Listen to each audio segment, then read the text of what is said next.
ভুলে গেছো আমায়, তাই না? না তো। তাহলে এত চুপচাপ কেন? এটাই তো চেয়েছিলি। বলেছিলাম বুঝি। বুঝে নিলাম। বেশি বুঝলে না তো? একদমই না। কি করব আমি বলো?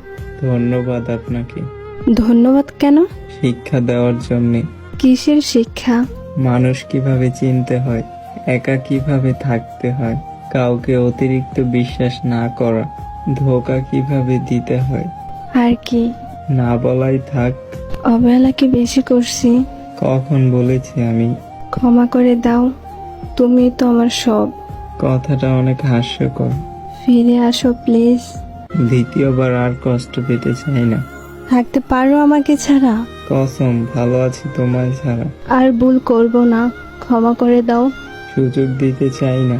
এইভাবে বলতে পারলে? বলতে আজ বাধ্য হলাম। তুমি এখন কেন বুঝো না? আগে তো আমায় ঠিকই বুঝতে। আগে তো বোকা ছিলাম। তুমি না আমাকে ভালোবাসো? ভাবলে ঘৃণা লাগে। আমার অনেক কষ্ট হচ্ছে, প্লিজ আমাকে ক্ষমা করে দাও। বেঈমানের ক্ষমা হয় না। প্লিজ এমন করে বলো না, আমার অনেক কষ্ট হয়। ওকে, আর আমাকে মেসেজ দিবেন না। ভালো থাকবেন।